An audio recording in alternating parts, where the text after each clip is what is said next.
Hi guys, this is Robin with Weight Loss Apocalypse, and I am recording this session today, or this video today, to discuss body supremacy. So this is the third book in the Thin Supremacy series. Thin Supremacy, Diet Supremacy, and Body Supremacy. So body supremacy, exploring the torments of eating disorders as a syndrome, is very deep. This one was the hardest book to write, only because I present a theory on eating disorders being not a disorder so much as it is a syndrome, similar to Stockholm syndrome, trauma bonding, complex PTSD, syndromes where, like battered wife syndrome, where someone who is being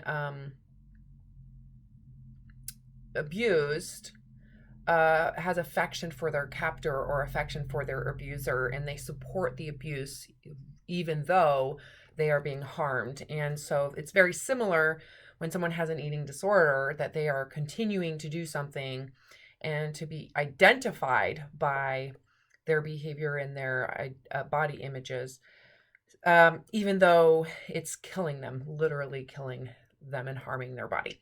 So I go into great detail in Body Supremacy on what a syndrome is, what I believe combines together to create this syndrome.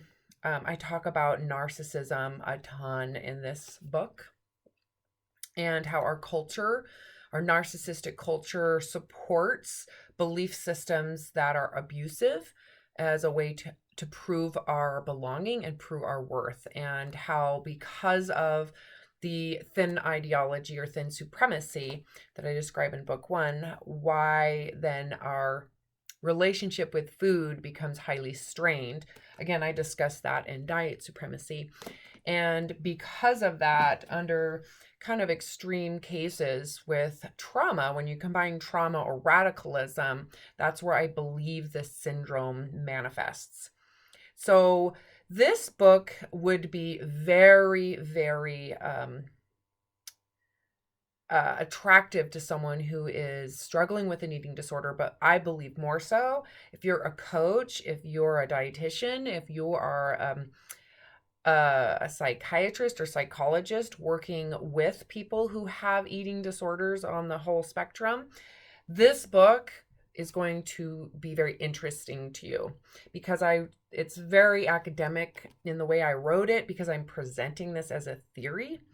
Of course, people who are really have the credentials might actually be able to expand or do a better job, but I at least present this as an idea that should be looked at. So I believe that if it's approached as a syndrome, that then the recovery process will be more obvious rather than it being so difficult, especially for people who've never had this before. I know for me, being that I have been in severe mentally ill with an eating disorder as my coping mechanism, this was hard to write, but it makes total sense to me, because I'm definitely drawing from my personal experience in this insanity and how it felt. And I'm also drawing from my experience fully escaping it and never returning. So I don't have issues with it. I was always told eating disorder is an addiction. It's something that's like a genetic predisposition. So I might struggle with this my whole life, and I recovered instantly. It was almost instantaneous, and I've never returned, nor would I ever. To me, it's a choice. So, and I know that can trigger some people who don't understand this, but it's like choosing to go back to a person that abuses you. There is a choice in that. And if you don't give that choice to people, then they are stuck in their misery. And then I know for me, that's where suicidal ideations were born. So I believe this is a very, very important discussion in the field of psychology around eating disorders, trauma bonding. complex PTSD. I talk about all of those things in this book.